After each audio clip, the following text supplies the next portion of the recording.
있습니다. 견고한 지혜에 대해서 이야기하다 부터가 쉬는 시간 알려줘서 견고한 진이라고 하는 첫 번째는 하나님의 진리에 대항하는 거짓말들이라고 이야기하고요. 견고한 진이라고 하는 건 다른 말로 이야기하면 뭘까요? 진은 요새예요. 요새. 그렇죠? 견고한 진은 요새를 이야기하는데 요새라고 이야기할 때 떠오르는 어떤 그림이 있잖아요. 그럼 요새는 어디에 있죠? 그렇죠. 쉽게 접근할 수 없는 함약 불가능한 지역의 위치에 있습니다. 그걸 요새라고 이야기했는데 생각을 왜 견고한 진이라고 이야기했냐면 쉽게 정복되어지지 허물 수 없는 그런 영역들이라는 거예요. 왜냐하면 내가 그 생각이 내 삶 속에 영향을 주기까지 오랜 시간 동안 그 생각이 내 삶 속에 축적되어져 왔기 때문에 명확한 증거를 제시해도 쉽게 변하지 않는다라고 이야기할 수 있고요.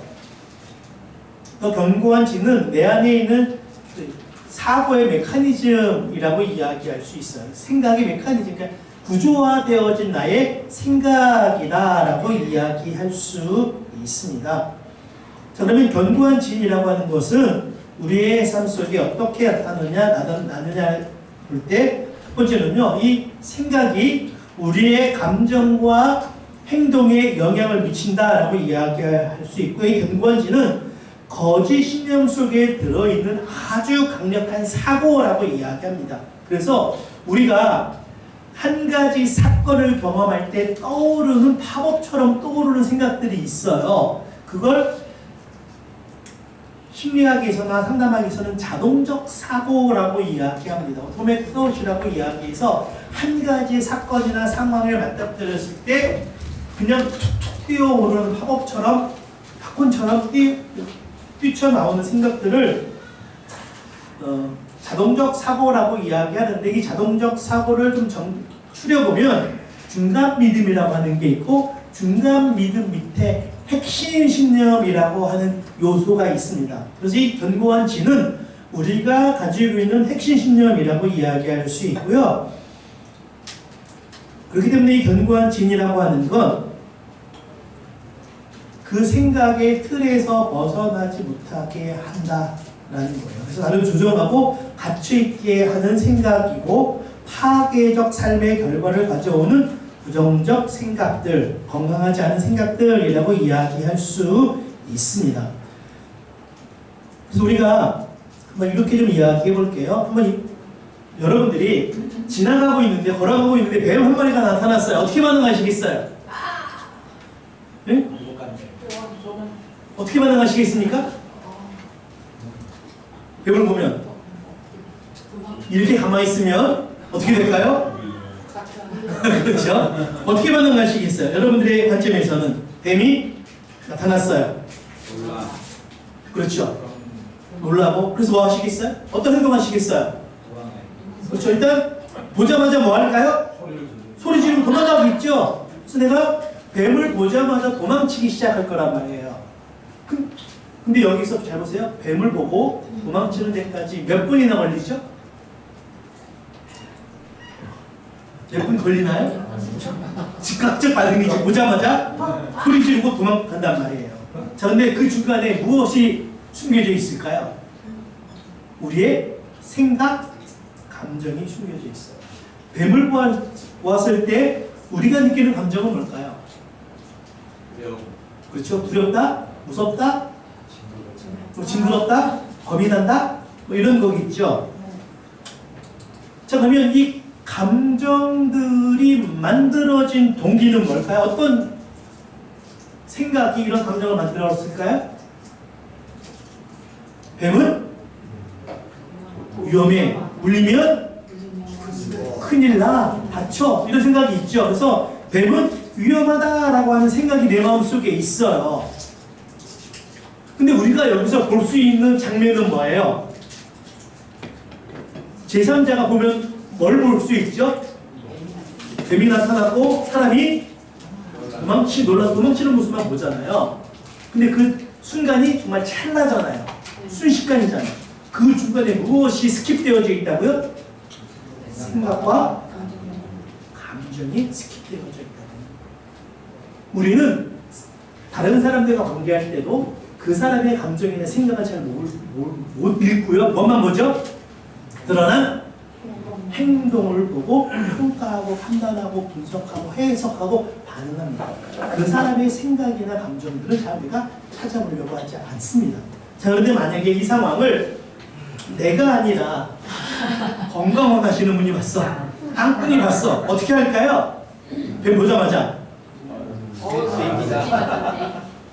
수지 돈 벌었다 그런 생각이고 행동 어떤 행동할까요? 집게를 끄네. 확 잡아버리겠죠. 그때 느끼는 감정은 그렇죠. 뭐 여러 감정들을 느낄 거예요. 그때 어떤 생각이 있을까요? 뱀은 돈이다? 오케이. 내가 뱀 잡아서 뭐 했어요? 생활을 했잖아. 애들 학비를 대고 나의 삶을 살아가는데 유익이 줬어요. 그래서 뱀을 잡는데 물리기도 했을 거 아니에요. 다치기도 했을 거 아니에요. 그런데 이분은 무서워하지 않죠. 왜요? 내가 잡으면서 겪는 고통보다 얻는 유익이 훨씬 더 크니까. 그래서 이분의 삶의 경험 속에 터득한 중요한 건 뭐예요? 뱀은 유익하다, 나에게 도움이 된다라는 생각 때문에 반응하죠. 자, 계속 제가 말씀드리지만 뭐는 동일해요? 상황은 동일해. 그런데 무엇이 달라요? 삶의 결과가 다르죠. 무엇 때문에?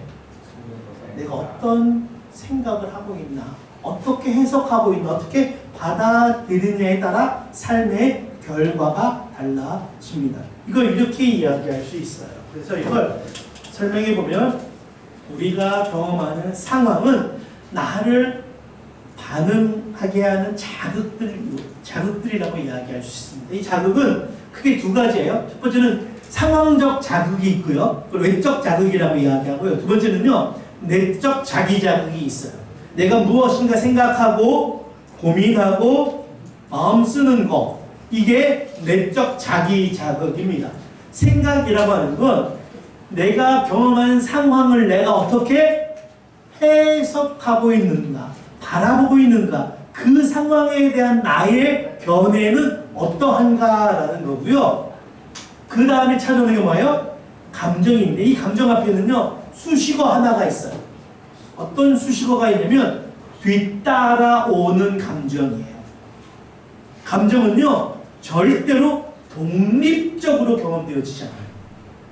내가 괜히 화가 나거나 괜히 기쁘거나 괜히 두렵거나 슬프지 않다라는 거예요. 내가 감정을 느끼고 있다라고 하는 말은 무슨 의미일까요? 감정을 느끼고 있다라고 하는 것.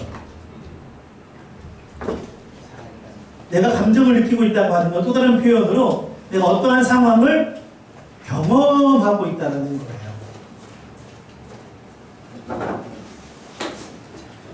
그래서 내가 감정을 느끼고 있다고 하는 건 어떠한 상황, 내 감정을 자극하는 특정한 상황들이 있다는 거예요. 내가 감정을 느끼고 있다고 하는 것도 무슨 의미일까요? 내가 무엇인가 생각하고 있다는 거예요. 내가 감정을 느낀다고 하는 건 무엇인가 행동하려고 준비하고 있다는 겁니다.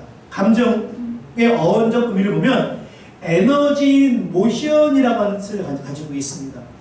그래서 내 안에 무엇인가 반응할 수 있는 힘을 가져다 주는 게 감정이라고 이야기할 수 있어요. 그래서 이 감정은 시그널이에요. 내 삶 속에 어떠한 상황이 펼쳐져 있는지 점검해 볼 수 있는 아주 중요한 신호와 같습니다. 그래서 여러분, 어떤 불편하고 부적절한 감정들이 경험되어지면 뭐 하셔야 돼요? 내가 지금 무슨 생각하고 있지? 내가 어떤 상황 속에 있나? 내가 어떤 행동하려고 준비하고 있을까? 이것들을 스스로에게 질문해 보셔야 합니다. 그래서 우리가 경험하고 반응하는 과정을 풀어 설명하면 이렇게 이야기할 수 있습니다. 이해가 되시죠? 그래서 상황이 있으면 상황에 따라 내가 뭐예요? 해석하고 해석이 감정을 만들고 감정에 따라 행동을 하는데 이 행동 앞에도 수식어가 있어요. 어떤 수식어가 있냐면 결정한, 내가 결정한 행동이에요. 내가 선택한 행동이라는 거예요. 그래서 내 행동에 대해서 누가 책임져야 돼요? 내가 책임져야 돼요. 여러분 가끔 이럴 때 있죠. 부부싸움하거나 뭔가 갈등이 있을 때 당신이 나 화나게 했잖아. 당신 때문에 내가 화났어 라고 표현 많이 하시죠? 이 표현 맞아요? 틀려요? 맞아요? 틀려요? 맞아요. 맞아요? 그렇죠? 나를 자극하지만 않으면 어떻게 해야 되고요? 이렇게 승질 나쁜 사람 아닌데 내가 화나는 이유는 누구 때문에 그래? 나 그러지 않으면 나는 화 안 내. 이거죠. 자 보세요. 아까 은정 재매님이 그렇게 얘기하셨잖아요. 차 운전할 때 깜빡이 켜지 않고 들어오면 짜증이 나고 화난다고 얘기했잖아요. 어떻게 반응하세요? 화날 때? 저런 사람이 알지. 이렇게 이제 속으로 생각하세요? 말로? 말을 해요. 그래서 옆에 앉아 있는 사람이 하지 마라 그런 말. 그런 말 하면 안 된다. 그런 건 아니고, 예. 자, 끼어들 때 어떤 사람은요, 상황이 다르거든요. 어떤 사람은 뭐 거기서 막 노발대발하고 욕도 하고 소리 지르는 사람도 있고요. 또 어떤 사람은요, 지구는 못 살아. 내가 지구는 못 살아. 끼어들었으면 뭐 해야 돼? 그렇지. 내가 죽어서 끼어들어야지. 이런 사람 있잖아요. 계속 엎치락뒤치락 하는 사람 있단 말이에요. 또 어떤 사람은요, 어떻게 반응하죠? 그렇죠. 크라쳐 막 이런 사람이 있고, 어떤 사람은 아유, 나쁜가 보다. 이런 사람이 있어요. 자, 보세요. 상황은 똑같지만 반응하는 건 누구의 결정이야? 여러분, 상대방이 나를 화나게 하는 게 아니고요. 그 상황에 내가 화내기로 뭐 하는 거예요? 선택하는 거예요. 그때 끼어들었을 때 화낼 수도 있고 화 안 낼 수도 있잖아. 그런데 우리는 다 뭘 해요? 그 내 반응에 대한 책임을 상대방에게 전가한단 말이에요. 여러분, 반응에 대한 책임은 누구 거야? 제가 부부 상담할 때 많은 분들이 상담실에 오셔서 뭘 확인하고 싶으실까요? 자잘못 구별해달라는 거예요. 누구 때문에 우리가 이렇게 관계가 어려워졌는지. 어떤 부분은요, 목사님 누가 더 책임이 많아요? 퍼센트로 알려주세요 하고 이야기해요. 그러면 처음에는 분명히 문제를 일으킨 사람이 있죠. 그렇죠? 근데 시간이 지나면 반응에 대한 책임은 누가 질까요? 뭐 이렇게 얘기해 볼게요. 내가 좀 늦었는데 집에 들어가니까 아내가 막 잔소리하는 거, 왜 이렇게 늦게 들어왔냐, 뭐 했냐, 왜 전화도 안 하냐, 막 잔소리를 해요. 그 잔소리 들으면 어때요? 기분 나쁘지? 그 다음날 또 퇴근하려고 하니 어때요? 집에 들어서 그 아내 얼굴 보는 게 싫어. 또 늦게 들어갔어. 또 아내가 또 뭐 할까요? 또 잔소리하겠죠. 그 다음날 또 뭐예요? 그렇지, 야근하는 거야. 또 늦게 들어가는 거야. 잘 보세요. 잔소리에서 늦게 들어가는 걸까요? 늦게 들어가서 잔소리하는 걸까요? 헷갈리시죠? 참 어려운 문제예요. 여러분들 혹시 바보 온달과 평강공주 이야기 아십니까? 자세한 이야기는 몰라도 그냥 대충 기억은 나시죠?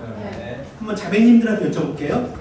자매님들, 여러분들이 바보 온달과 결혼했으면 그 바보 온달 장군이 됐을까요? 아니면 더 바보가 됐을까요? 네? 나랑 그 바보 온달이 나랑 결혼했으면 내가 장군으로 키울 수 있을까? 바보로 더 바보를 만들었을까? 장군이 되게 하고 싶겠지만 중간으로 예, 잘 보세요. 제가 얘기하는 게 뭔지 이해가 되십니까? 상대방의 문제가 아니라 우리의 책임이라고요? 상황이 날 그렇게 만든 게 아니라 당신이 날 자극해서 당신의 문제가 아니라 그렇게 반응하는 것이 내 책임이라는 거예요. 그래서 우리가 우리의 생각들을 계속 점검해보고 확인해보는 것들이 필요하다라고 이야기할 수 있어요. 아까 이야기했던 것처럼 우리가 한 가지 상황이 펼쳐지기 시작하면 그 상황에 따라 내가 뭐합니까? 해석하기 시작하죠. 해석하면 그 해석에 따라 감정이 경험되어지기 시작하고 그 감정 경험에 따라 내가 뭐하기 시작하죠? 행동하죠. 잘 보세요. 나의 행동은 상대방에게 뭐가 될까요? 상대방에게 또 다른 상황이 되죠. 이해가 되세요? 내 행동은 상대방의 또 다른 상황이 되어지는 거예요. 그러면 상대방은 그 상황을 보고 또 뭐 할까요? 생각하고 감정을 느끼고 또 반응하겠죠. 그래서 한 번 문제가 꼬이면 관계가 어떻게 해요? 계속 꼬이기 시작하는 거예요. 이게 우리들의 삶의 관계적 어려움이나 문제를 야기하는 요소라고 이야기할 수 있습니다. 자, 그러면 우리 안에 왜곡된 생각들은 어떤 생각들이 있나 잠깐 좀 이야기해 보려고 합니다. 잠언서 4장 20절 말씀 같이 한번 읽어볼까요? 함께 읽겠습니다. 시작. 모든 지킬 만한 것 중에 우리의 마음을 지켜라. 생명의 근원이 이에서 나느니라. 하나님께서 우리의 마음과 생각을 지키라고 이야기합니다. 생명이 관계가 그곳부터 비롯되어지기 때문에 우리의 마음을 지키라고 이야기해 주고 있어요. 또 제가 재밌는 그림 하나 보여드릴 텐데요. 한번 잘 보십시오. 어떤 차가 제일 크게 보이세요? 어떤 차 제일 크죠? 제일 첫 번째 차가 제일 크게 보이죠? 맞나요? 우리가 그동안 알고 있었던 학습되어진 중요한 사실 하나가 있어요. 원근법이라는 거 알고 계시죠? 네. 그럼 어떻게 해야 돼? 멀리 보이는 게 작아 보여야 되잖아. 근데 이건 어떻게 해요? 멀리 있는 게 제일 크지요? 네. 여러분, 우리가 알고 있다고 있는 그대로 볼 수 없어요. 잘 보세요. 앞에 있는 게 제일 정말 클까요? 안 커요? 크기 똑같습니다. 나중에 쉬는 시간에 와서 한번 재보세요. 자, 가지고 와서. 크기 똑같아요. 이게 우리의 눈의 착각으로 보여지는 그림들이에요. 근데 우리는 거기에 앞에는 제일 크다라고 이야기하잖아요. 이거 가지고 이야기하면 어떻게 될까요? 아니, 똑같은데? 아니, 뒤에는 제일 작은데라고 이야기하면 내가 보는 대로 우리는 자기 주장을 할 수밖에 없잖아요. 어쩌면 우리는 상황 속에서 경험되어지는 자신만의 생각을 뭐 하지 않아요? 점검하지 않아요. 그냥 내가 보기에 옳으면 옳은 거야. 그런데 내 생각이 나만의 생각일 수 있다. 내가 보기에 그럴 수 있다. 그래서 성경이 이걸 뭐라고 이야기하냐면 자기의 옳은 소견이라고 이야기해요. 내가 보기에는 이게 맞는 것 같아. 자, 그러면 우리 안에 있는 이 왜곡된 생각들을 저는 크게 8가지로 이야기하는데, 첫 번째 생각은요, 당위적 사고라고 이야기합니다. 이 당위성 원래라고 하는 것은 어떠한 삶의 결과를 우리에게 초래하냐면 해야 한다라고 하는 사고를 계속해서 우리에게 갖게 합니다. 그래서 must, should, 반드시 무엇 해야 돼라고 하는 거예요. 그래서 이 당위성 벌레는요, 우리에게 당위적 사고를 갖게 해요. 이 당위적 사고는 반드시 무엇 해야 한다라고 하는 진술문을 우리 자신에게 만들어주는 요소라고 이야기할 수 있어요. 그래서 이 당위적 사고가 있으면 이 당위적 진술문은요, 크게 3가지 영역에 적용되어집니다. 첫 번째는요, 자기 자신에게 당위적 진술문을 가질 수 있어요. 나는 반드시 무엇 해야 된다라고 하는 당위적 진술문을 가질 수 있습니다. 한번 제 이야기를 해볼게요. 저는 좋은 사역자가, 좋은 목사가, 좋은 교사가, 좋은 강사가 돼야 돼 라고 생각을 하고 있다고 가정해 봅시다. 그러면 제가 좋은 목사가 돼야 돼 라고 이야기하기 위해서는요, 내가 가지고 있는 좋은 목사라고 하는 무엇이 있어요? 기준이 있죠. 그럼 좋은 목사는 어떤 사람이 좋은 목사예요? 여러분들이 보시기에 기대가 아예 없으시군요. 좋은 목사에 대해서. 좋은 목사님에 대한 기준은 뭐죠? 기대는 뭐죠? 일단 말씀을 잘 전해야 되고, 두 번째는요, 인성 좋고, 목양도 잘하고, 또요, 성품도 좋아야 되고, 어떤 분들은 그렇게 얘기하시더라고요. 잘생겨야 된다. 이런 분도 있고요. 말도 잘해야 되고. 그렇죠, 맞아요. 자, 보세요. 내가 당위적 진술문을 가지고 있으면 그 당위적 진술문에 따른 무엇이 있을까요? 행동 감명들이 뒤따라와요. 그게 체크리스트가, 투두가 되는 거예요. 그래서 그 체크리스트를 누가 체크해요? 내가 체크해요. 좋은 목사는 설교를 잘해야 돼. 근데 내가 설교 준비를 못해서 그냥 죽 쓴 것 같아. 그러면 어떻게 생각할까요? 나는 좋은 목사 아니야. 스스로 자기 비는 나고 깎아내리기 시작해요. 그래서 당위적 진술문은 그 진술문 뒤에 무엇이 있다? 행동, 감명들이 숨어져 있다는 거예요. 자, 그러면 제가 제 자신에 대해서 당위적 진술문을 가지고 있으면 또 누구에게 이 당위적 진술문을 적용할까요? 상대방 가까운 대상자. 자, 보세요. 제가 좋은 목사가 돼야 돼 라고 했을 때 다른 사람들에 대해서 가지고 있는 당위적 진술은 무엇일까요? 제 아내에게 가지고 있는 당위적 진술은 뭘까요? 좋은 사모가 돼요. 그렇죠. 좋은 사모가 돼야 돼요. 그러면 좋은 사모하면 또 거기에 무엇이 있어? 내가 생각하는 사모로서의 역할, 기능들이 있잖아요. 그걸 가지고 제가 뭐 할까요? 제 아내를 체크하지. 그렇죠. 강요하죠. 요구하죠. 요청하죠. 그러면 그게 상대방을 압박하고 푸시하고 공격하고 깎아내리게 되는 말이에요. 이해가 되세요? 이 당위적 진술문은 자신에게만 적용되는 게 아니라 내 주변에 있는 사람들에게도 그런 당위적 진술문을 갖고 그들을 평가하고 판단하기 시작합니다. 그리고요, 세상에 대해서도 무엇을 가지고 있어요? 당위적 진술문을 가지고 있어요. 세상은 뭐 해야 돼요? 공평해야 돼. 이 생각하고 사람들은 난 공평하게 돼야 돼. 이 생각을 가지고 있단 말이에요. 아까 연재민님이 그 복지활동 하시면서 있었던 에피소드를 잠깐 이야기하셨는데 사람들이 화가 되게 많다라는 거예요. 그래서 다른 사람들이 자기보다 더 많은 그 복지 처우를 받거나 그 혜택을 받으면 받지 못하는 사람은 뭐 할까요? 짜증내고 화를 내신다는 거예요. 왜 생각할까요? 공평해야 된다는 생각 때문에 그래요. 그래서 세상은 공평해야 돼 라고 하는데 세상은 공평해? 공평하지 않아요. 공평하지 않거든요. 그러니까 이게 되게 힘든 거예요. 당위적 진술문을 가지고 있으면. 당위적 진술문을 가지고 있으면요, 그것이 우리들의 삶을 또 다른 고통으로 이끌 수 있는 요소가 되어질 수 있습니다. 두 번째, 그래도 우리가 이렇게 목표를 향하여 지향점을 네. 가잖아요. 네. 근데 이거가 약간 필요하진 않아요. 당위적 진술문을 가지고 있을 때 그냥 내가 뭐 그 진술문에 이르지 못하면 뭐 할까요? 자기 비난, 자기 처벌, 자기 학대하기 시작해요.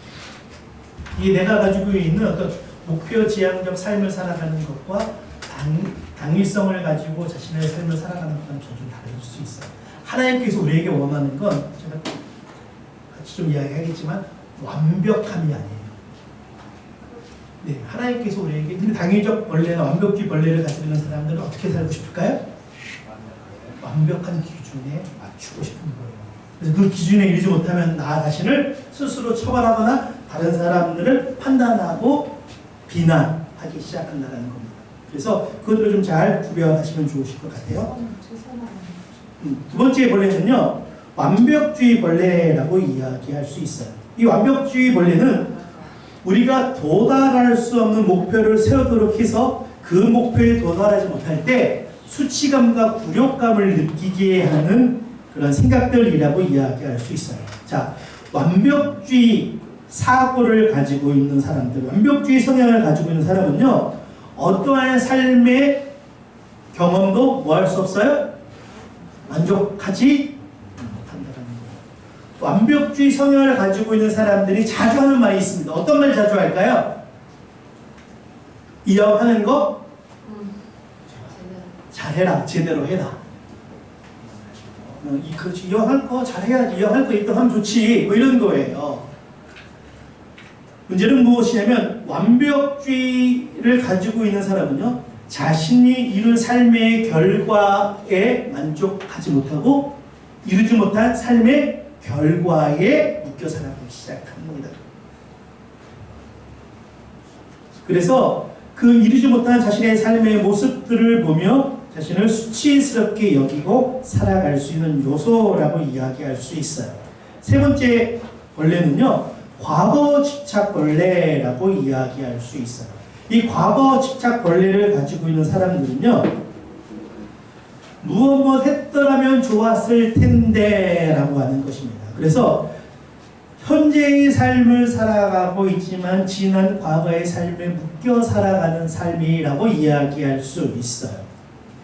그래서 이 과거 집착 벌레에 묶여 있는 사람들은요, 이들의 삶의 시제를 보면 지난 과거에 초점을 맞추어 살아갑니다. 한번 이렇게 이야기할 수 있어요. 우리가 인생을 살아갈 때 시제를 보면 과거가 있고 현재가 있고 미래가 있죠. 과거 집착 벌레에는 현재의 삶을 살아가면서 뭘 보는 거죠? 어제를 보는 거죠. 아, 그때 그런 일이 일어나지 않았으면 내 인생이 이렇게 어렵지, 힘들지 않았을 텐데 라고 생각하죠. 현재에 살아가고 있는데 여기서 어디를 봐요? 어제를 보죠. 그러면 현재의 문제를 잘 해결할 수 있을까요? 어렵겠죠. 자, 오늘의 현재가 내일은 무엇이 되죠? 오늘의 현재가 내일 보면 과거가 있죠. 그럼 이 사람은, 과거 집착벌레에 있는 사람은 내일이 오늘 되어졌을 때 어제의 날을 보면서 무슨 생각할까요? 그때 그 생각하지 말고 잘 살 걸 생각하겠죠. 이해가 되세요? 그러면 과거 집착벌레에 있는 사람은 과거, 현재, 미래 중에 어느 삶을 살아갈까요? 과거에만 그렇게 살아가요. 그래서 이 과거 집착벌레가 있는 사람은요, 지난 과거의 삶에 초점을 두고 살아갑니다. 그런데 이들의 믿음 체계를 보면 변할 수 없는, 이미 종결되어진 사건과 사실에 대해서 염려하기 시작한다는 거예요. 이미 종결되어진 사건과 상황들에 묶여 살아갈 수 있습니다. 그리고 지난 과거의 삶 속에 일어난 일들을 통해서 하나님께서 일하실 것들을 신뢰하지 않는 마음이 이들 안에 있어요. 이 과거 집착벌레에 묶여 있을 때 종속되어진 뒤따라오는 감정 경험들이 있는데, 그 감정 경험들은 무엇이냐면 실망, 아쉬움, 속상함, 분노, 괴로움, 억울함, 이런 감정들이 그들의 마음속에 찾아올 수 있습니다. 자, 그러면 지난 과거의 과거 집착벌레로부터 벗어날 수 있는 중요한 사실은 무엇일까요? 어떻게 하면 내가 지난 과거 집착벌레로부터 벗어날 수 있을까요? 제일 중요한 건 사실을 인정하는 거예요. 사실을 받아들이는 거예요. 아, 그래, 그거는 내가 경험하고 일어난 일들이야 라고 하는 사실을 선포하는 겁니다. 그래서 지난 과거의 삶에 매여서 속상하거나 어렵게 살아가지 않을 수 있어요. 저는 이걸 종종 이렇게 이야기합니다. 아까 제가 치유에 대해서 잠깐 이야기했지만, 이 과거 집착벌레로부터 우리가 묶여 산다라고 하는 건 어떻게 설명할 수 있냐면, 여러분들 운전하시죠? 운전할 때 눈밀러하고 백밀러가 있고 또 전방 주시해야 되잖아요.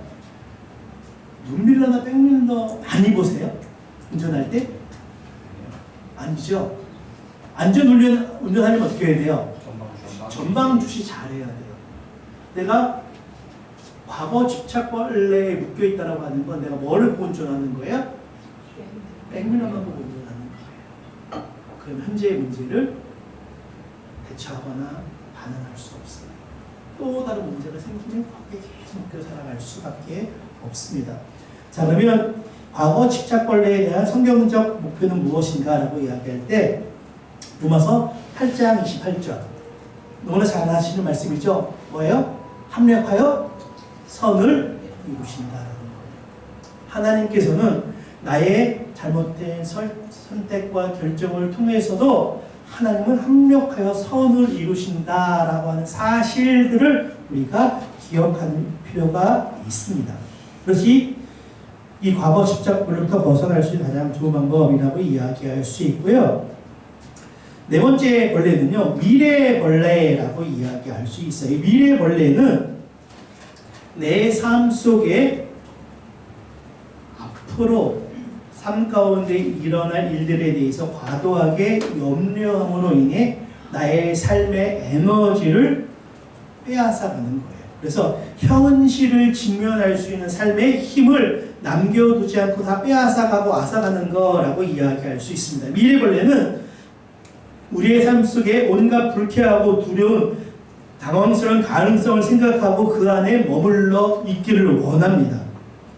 그래서 이 미래벌레는요, 우리의 삶 속에 가장 나쁜 일이 일어날 것이라고 예상하는 그런 생각들, 사고라고 이야기할 수 있어요. 그래서 현실에 당면한 문제를 내가 가지고 있는 문제보다 어떻게 보는가 더 크게 보기 시작하는 겁니다.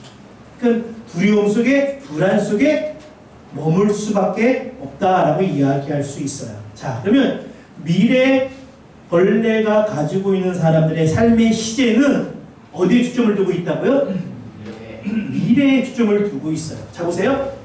현재의 삶을 살아가는 데 있어서 앞으로 살아갈 일에 대해서 과도하게 염려하고 걱정합니다.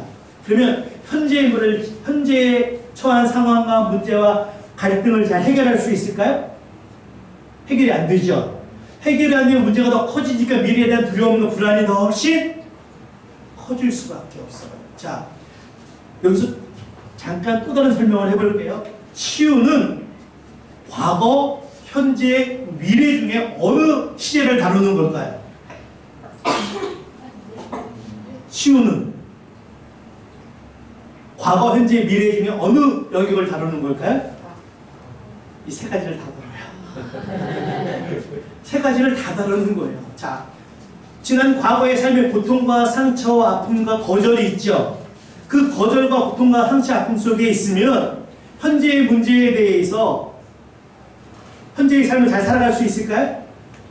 어렵죠. 현재의 삶을 잘 살아가지 못할 때 미래에 대한 두려움은 더 커지죠. 두려움을 잘 대처할 수 있을까요? 불가능합니다. 자, 그러면 우리가 지난 과거 속에 하나님께서 치유하실 때 우리가 만나야 될 하나님 어떤 하나님일까요? 저는 이렇게 이야기합니다. 에베네셀의 하나님. 하나님께서 지금까지 나를 여기까지 인도하셨다라는 거예요. 현재의 문제를 해결하기 위해서 내가 만나야 될 하나님은 어떤 하나님일까요? 하나님이 나의 현재의 삶에 함께 하세요. 임마누엘의 하나님이에요. 미래에 대한 두려움으로부터 벗어날 수 있는 근거는 뭘까요? 하나님은 여호와 이레의 하나님이에요.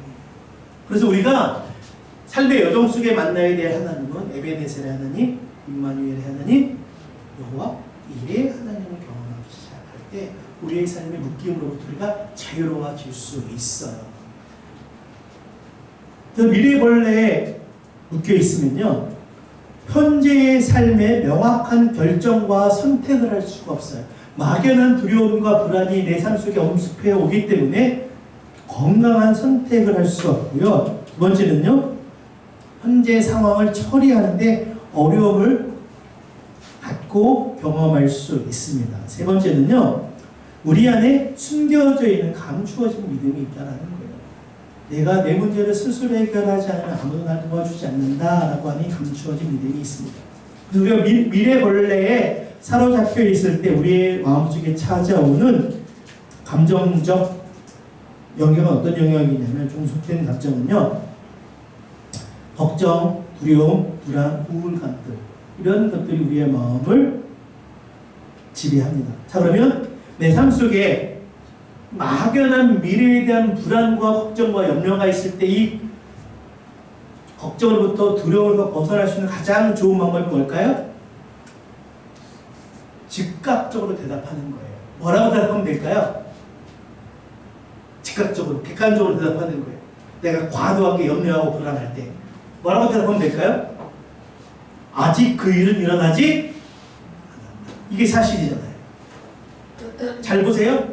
여러분들이 걱정하고 염려하고 두려워하는 일이 있죠. 뭘 걱정하세요? 뭘 염려하세요? 내가 실패할까 봐. 그렇죠. 또요? 내 기대했던 게, 내가 계획했던 게 무너질까 봐. 또 뭘 걱정하세요? 뭘 염려하세요? 뭘 두려워하세요? 관계가 깨질까 봐. 영교교님이 우리가 두려워하는 영역 두 가지를 너무나 잘 말씀하셨어요. 여러분, 한번 시간 있을 때 여러분들이 걱정하고 염려하는 것들 한번 다 써보세요. 다 써보면 크게 두 가지로 구별할 수 있어요. 첫 번째는요, 상황적 두려움이에요. 두 번째는요, 관계적 두려움이에요. 내가 걱정했던 종류를 한 100가지를 써보더라도 딱 두 가지로 나누죠. 상황적 두려움과 관계적 두려움이에요. 자, 근데 성경은 뭐라고 이야기해주고 있습니까? 디모데 후서 1장 7절 말씀에 보면 하나님께서 우리에게 주시는 마음은 두려워하는 마음이 아니요. 뭐라고요? 능력과 사랑과 절제다. 이렇게 말해야 정확한 게 아닐까요? 하나님께서 우리에게 주시는 마음은 두려워하는 마음이 아니고 담대합니다 라고 얘기해야 될 것 같은데 성경은 그렇게 얘기하고 있잖아요. 뭐라고요?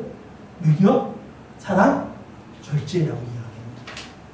디모데후서는 사도 바울이 디모데에게 보낸 편지의 내용이거든요. 디모데는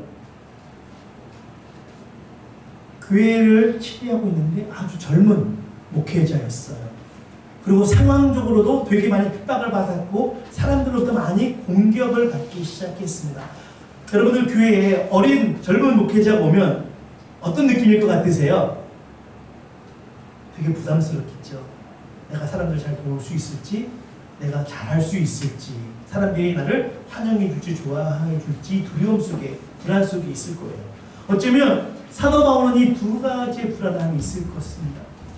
내가 정말 목회를 잘할 수 있을지, 사람들을 잘 돌볼 수 있을지, 일을 잘할 수 있을지, 관계를 잘 할 수 있을지 두려움이 있었을 거예요. 그 두려움 속에 있는 디모데에게 바울이 뭐라고 이야기해요?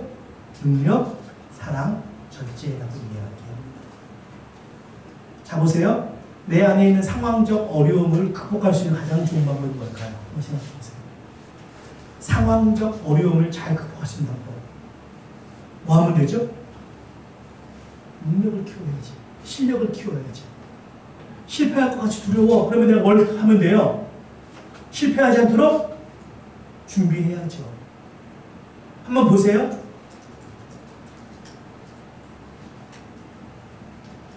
다윗이 골리앗 앞에 섰잖아요.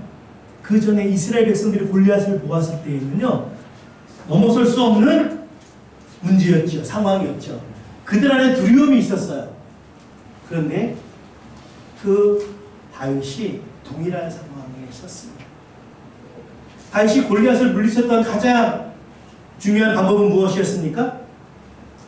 무엇으로 쓰러뜨렸죠? 물맷돌. 여러분 잘 아시는 것처럼, 그렇죠? 근데 잘 보세요. 다윗과 골리앗의 크기를 비교해보면 어느 정도였을까요? 한 2배 이상 정도 크기가 차이가 났겠죠. 여러분, 조그만 짱돌을 맞아서 사람이 죽을 수 있을까요? 현실적으로 한번 생각해 보세요. 이게 성경에 나온 내용이니까 믿음으로 받아들여도 되게 중요하지만 현실적으로 한번 생각해 보세요.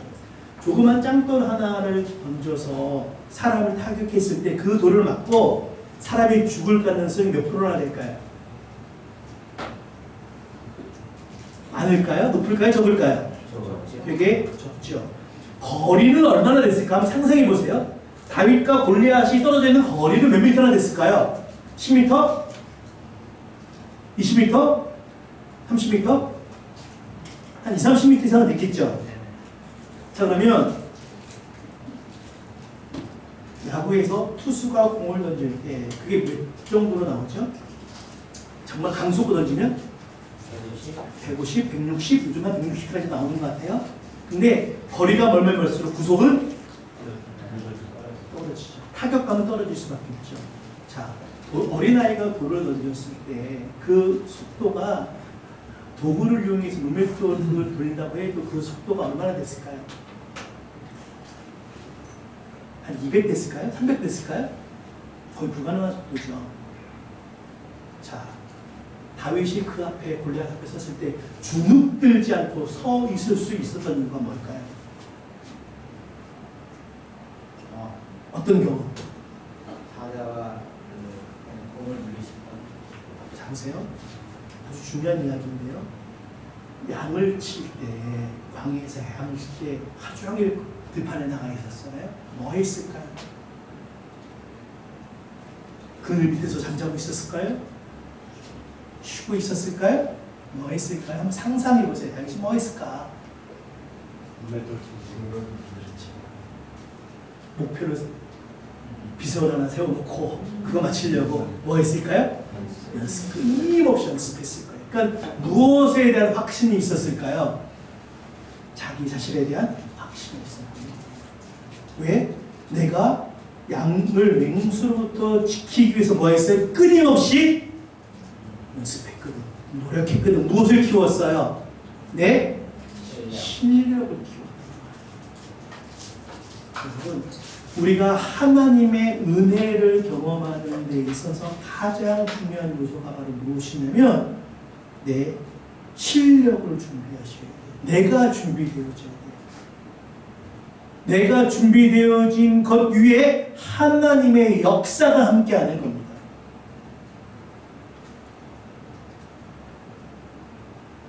여러분들의 삶에 하나님의 역사를 보고 싶다면 내가 준비되어진 사람이 되셔야 해요. 그래야 내 안에 있는 상황적 두려움을 내가 극복할 수 있어요. 믿음이 있다면 준비하셔야 돼요. 여러분들의 삶 속에 하나님의 능력을 보고 싶다면 내가 준비되어진 상태의 하나님의 능력, 역사를 경험하셔야 됩니다. 그래서 여기서 이야기하는 능력은 두나미스라고 이야기해요. 플라워 어원, 하나님의 강권적 능력이 내 준비된 상황 속에 드러나는 거예요. 그래서 그 작은 도약돌 속에 불가능한 일을 가능케 하시는 거란 말이에요. 다윗은 자기 확신이 있었어요. 자기를 뭐 할 수 있었어요? 믿을 수 있었어요. 왜? 내가 준비했기 때문에. 내 준비됨 가운데 하나님의 역사하실 거라고 하는 믿음이 있었던 거예요. 두 번째, 사랑이라고 이야기했잖아요. 관계적 두려움을 극복할 수 있는 게 뭘까요? 사랑이에요. 그래서 성경은 이렇게 얘기해 주고 있습니다. 온전한 사랑의 두려움을 내어 쫓는다라고 이야기해 주고 있어요. 세상의 사랑은 무엇입니까? 기브 앤 테이크죠. 근데 하나님 아버지의 사랑은요? 기브 앤 기브예요. 하나님 아버지의 사랑은 돌려받으려고 하지 않습니다. 우리에게 끊임없이 주시는 은혜예요. 그래서 내 안에 관계적 두려움이 있다면 여러분들의 마음을 하나님 아버지의 사랑으로 채우십시오. 그리고 내 사랑이 그들이 흘러가기 시작할 때 우리 안에 있는 그 관계적 두려움으로부터 벗어날 수 있어요. 그리고 세 번째 요소가 뭐라고 이야기하니까 우리 안에 있는 두려움으로 벗어날 수 있는 게 절제라고 이야기하잖아요. 절제가 뭘까요? 보통 절제하면 참을 수 없는 걸 얘기하잖아요. 근데 여기서 얘기하는 절제는요, 균형 있는 삶이에요. 균형감 있는 삶. 사랑이 능력이 없어도 문제지만 사랑과 능력이 너무나 과해도 어떻게 될까요? 능력이 너무나 없으면 위축되어지고 거하면 교만해지는데 그것들을 균형을 이루라는 거예요. 이해가 되십니까?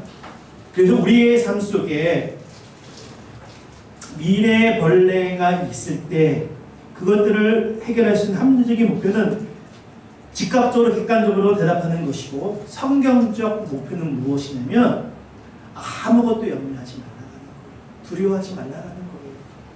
하나님께서 우리의 삶 가운데 임하신다라고 말씀해 주고 있습니다. 그래서 우리 안에 당위적 완벽지, 과거, 미래 벌레가 우리의 마음속에 영향을 줄 수 있다고 이야기할 수 있고요. 다섯 번째 벌레는요, 과장벌레라고 이야기할 수 있어요. 이 과장벌레는 어떤 말들을 많이 하냐면 항상, 절대로, 아무도, 모두 이런 포괄적 단어를 많이 사용합니다.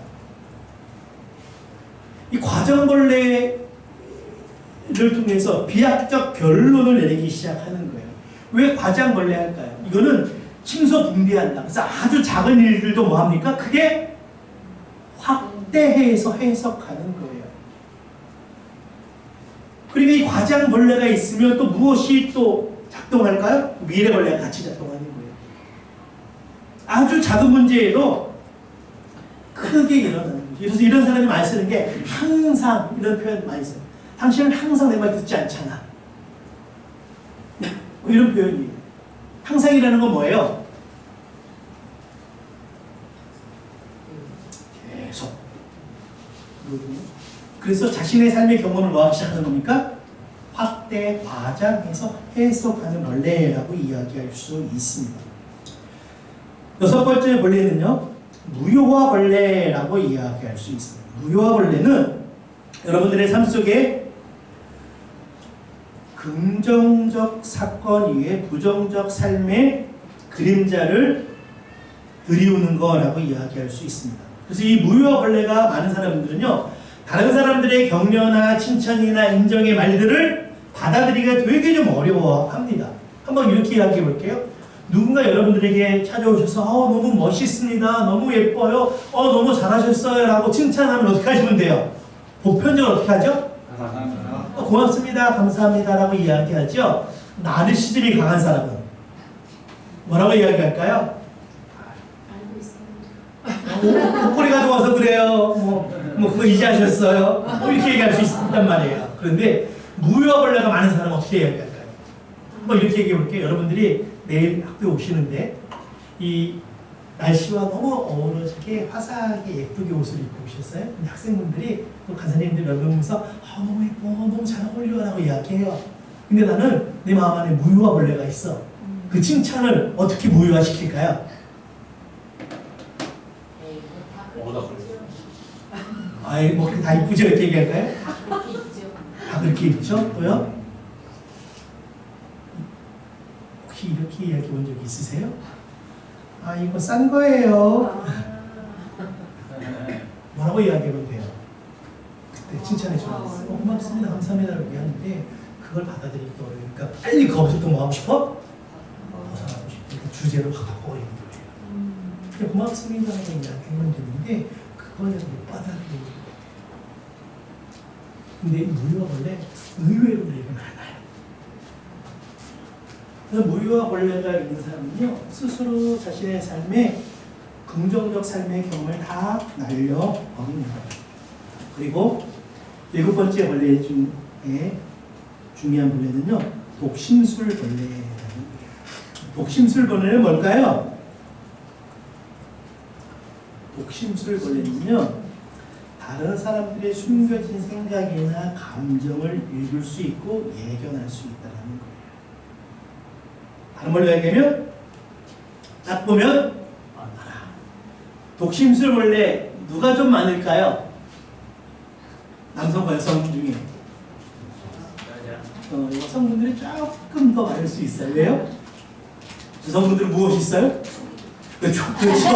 속이 있거든. 그걸 뭐라고 이야기합니까? 육감, 식스센스라고 얘기하잖아요. 내가 보면 남편이 나한테 뭔가 숨기는 게 있어. 말하지 않는 뭔가 애들 나한테 지금 뭔가 피하는 이유가 있어라는 거예요. 그래서 이 독심술벌레가 많은 사람들이 하는 말이 있어요. 무슨 말을 많이 할까요? 그럴 줄 알았어. 거봐, 내 생각이 내 말이 맞다. 이런 표현 되게 많이 합니다. 이 독심술벌레가 있으면요, 이 독심술벌레 또 다른 표현으로 다른 사람들에 대한 편견, 선입관이라고 이야기할 수 있어요. 한번 이렇게 이야기해 볼게요. YM안에 한 사역이 있습니다. 거기에 왕언니가 있었어요. 근데 왕언니 때문에 사역 전체가 되게 좀 힘들었어요. 이분이 되게 사람들 좀 어렵게 하는 거예요. 그런데 뭐 제일 나이도 많고 사역 경험 연차도 많고 경험도 많으니까 사람들이 그 불편함을 잘 이야기하지 못하는 거죠. 괜히 잘못 이야기했다가 어려워질 수도 있으니까 후회하고 참고 있는데, 이 간사님이 자매님이 안식년을 떠나신다는 거예요. 사람들 마음에 어땠을까요? 속으로? 박수를 쳤지. 기도가 이루어졌어요. 그렇죠. 기도가 이루어진 거죠. 그리고 외국에 훈련받으러 갔어요.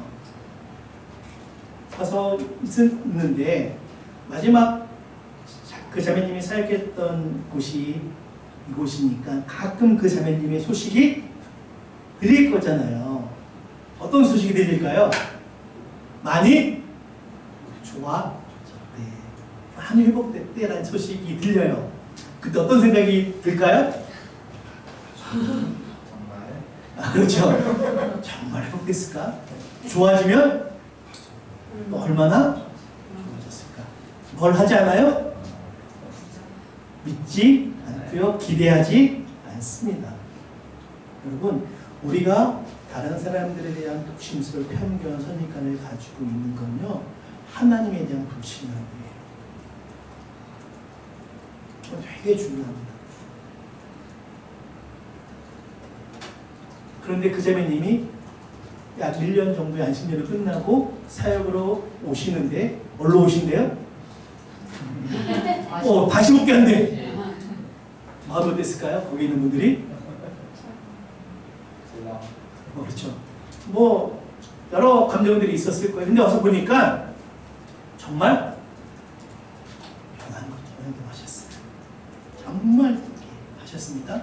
그런데 어느 날 가기 전에 사람들에게 힘들게 했던 모습이 또 한 번 드러났어요. 그럼 사람들이 그 모습 보고 뭐라고 생각할까요? 역시 안 변해, 안 바뀌어, 그럼 그렇지 라고 생각해요. 여러분, 그분 변했을까요? 안 변했을까요? 변했어요. 누가 인정하지 않는 거예요? 네.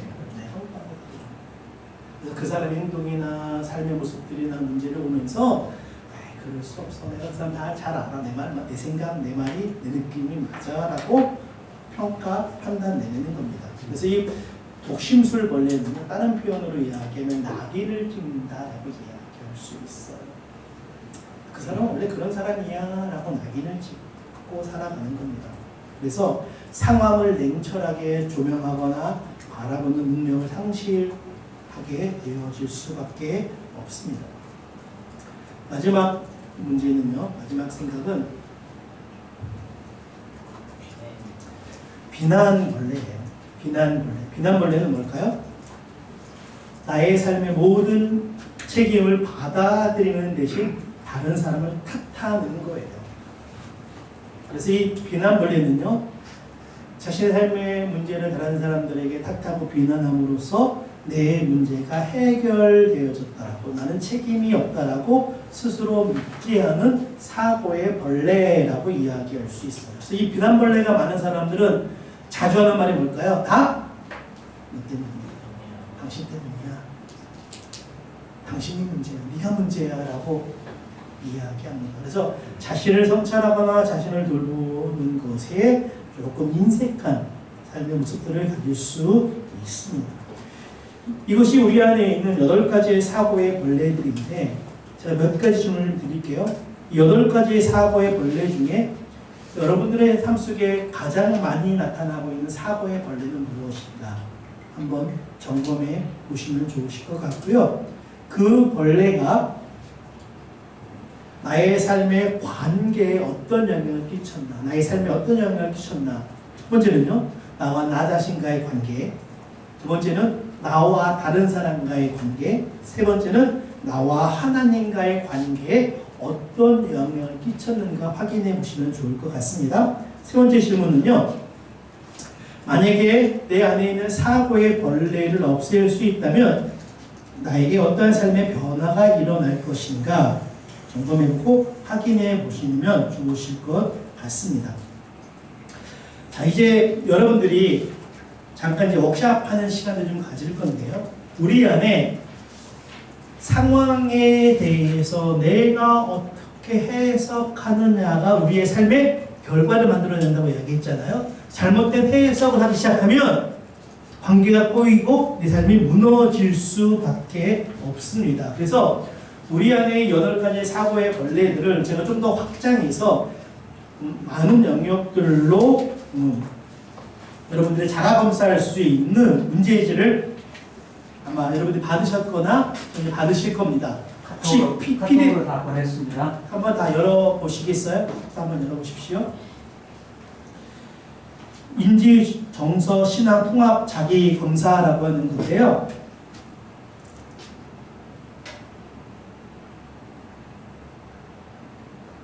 다 여셨나요? 다 받으셨나요? 자, 그래서 제가 여기에서 보면 응답 방법 보시면 여러분들의 그 질문에 내가 전혀 그렇지 않으면 1점, 그렇다라고 동의하면 5점 점수를 주시면 됩니다. 각 영역마다. 그런데 역채점이라고 하는 게 있을 거예요. 질문에 뒤에 보면 역채점이라고 하는 것이 있습니다. 이 역채점은 점수를 바꿔주시는 거예요. 이해가 되세요?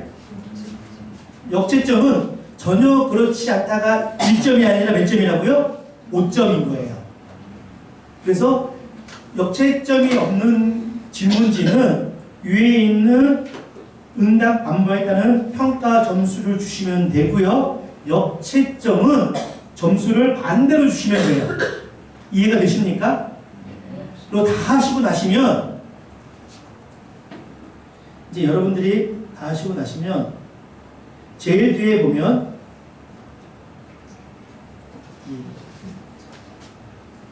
자기 채점 프로그램 차트가 있을 거예요. 차트에 보면 여러분들이 검사한 영역들의 약자들이 요 밑에 있고요. 그 약자에 따라서 그 점수가 나오면 점수대로 뭐 하시면 돼요? 표현하시면 돼요. 흑백 논리 점수가 35점에 35점 정도에 저기 체크를 하십시오. 그 영역마다 체크를 쭉 다 하세요. 이렇게 체크를 하시고 나면 내가 점수 분포도가 어느 정도인지 알 수 있겠죠? 그리고 이 점수 분포도에 따라 무엇을 그리시면 돼요? 선을 이렇게 좀 그려 가시면 좋을 것 같습니다. 이해가 되시나요? 네. 그래서 평균 점수가 있고 주의 점수가 있고 위험 점수가 있는데 이거는 여러분 신경 쓰지 마시고요. 점수할 때 원점수가 있고 환산 점수가 있는데 이거는 여러분 신경 쓰지 마세요. 그냥 여러분들이 나온 점수를 플러스해서 거기다 적으시면 됩니다. 이해가 되시나요? 네. 그래서 지금부터 하실 텐데요. 어떻게 할 거냐면 3인군 작업을 좀 해보겠습니다. 그래서 지금 여러분 소그룹 할 때 한 번도 이렇게 만나보지 않았던 사람들 있죠. 소그룹으로. 그분 3분씩 한번 모이세요. 자리 이동해서. 앞뒤로 3분씩 한번 모여보십시오.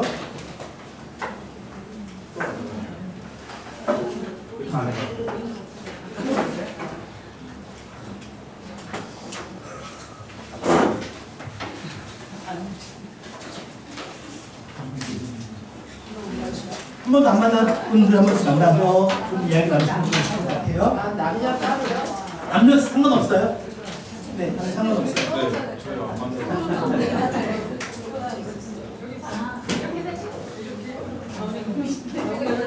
의자를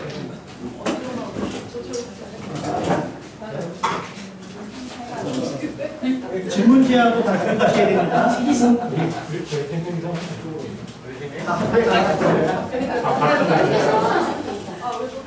셋이. 원래는 상관. 가급적이면 안 만나는 분도 하시고요. 뭐 어쩔 수 없이 모이시는 분들은 그냥 모시고 그냥 선생님이랑 우리 형제님들 세상.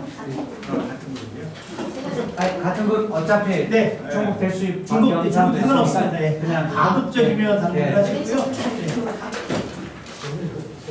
네. 앞으로 가시죠. 아셨나요? 제가 설명을 드릴게요. 어떻게 하시면 되냐면 여러분들이 먼저 이 체크리스트를 다 하고 합산 점수 다 내시고 그래프를 다 그리세요. 그리고 자기가 가장 높게 오른 점수 있잖아요. 그 점수를 보고 내가 왜 이 사람은 지금 어디가 가장 높게 올라가 있습니까? 독심술이 제일 많이 올라가 있잖아요. 그러면 독심술 벌레가 내 안에 어떤 요인으로 생겼는지, 이것이 내 삶에 어떻게 영향을 끼쳤는지 이런 부분도 좀 나누시면 좋을 것 같아요. 그래서 이 차트를 가지고 설명해 주시고 내 안에 자기 점검하는 것들을 좀 그 그룹 안에서 나누셨으면 좋겠습니다. 이거는요 제가 개발한 거예요. 제가 개발한 차트여서 제가 이게 환산 점수, T 점수, 원 점수를 다 계산을 해서 체크를 해야 되는데 그렇게 하려면 약 1000명 정도 이상이 검사를 해야 검사 신뢰도나 타당도가 확정이 됩니다. 그런데 아직은 1000명이 누적 인구가 되지 않아서, 누적 검사가 되지 않아서 여러분들의 검사한 걸 저한테 제출해 주시면 제가 그거 가지고 나중에 좀 시점수 환산하는 좀 도움이 될 것 같아요. 그래서 여러분 한번 쭉 작성해 보시고 요걸 가지고 그 그룹에서 함께 끝나는 시간까지 나누시면 좋으실 것 같습니다. 질문지 작성 한 15분 정도는 하실 거라고 생각이 들어요. 그래서 한번 지금부터 진행해 보시면 좋으실 것 같습니다. 궁금한 거 있으면 이야기해 주세요. 물리 1번부터 10번까지 1번에 대해서 자세히 푸는 거예요? 네, 1번에 대해서 요 점수를 주시면 돼요. 1번부터 네, 10번까지. 그래서 합산 점수도 있고, 합산 점수도 있고. 네.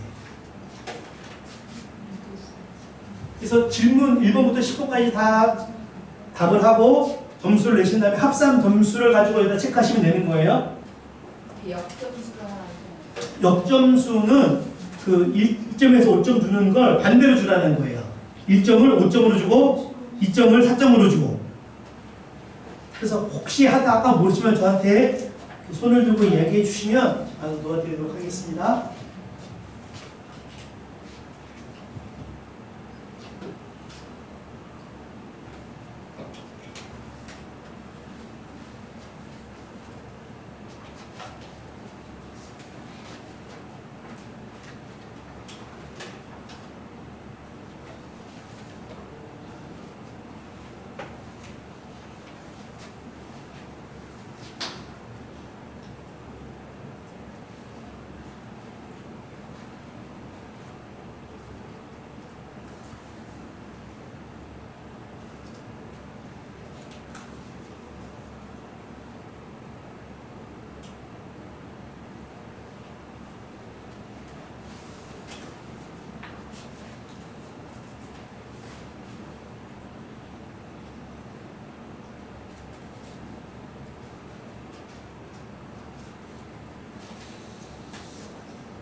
너무 오랫동안 생각하지 마시고요. 그냥 바로바로 이렇게 체크하시는 게 제일 좋습니다.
합산 점수 나오잖아요. 이렇게 나오면 거기다 곱하기 2를 해서 그래프에다 점수 매기시면 돼요. 곱하기 2에서.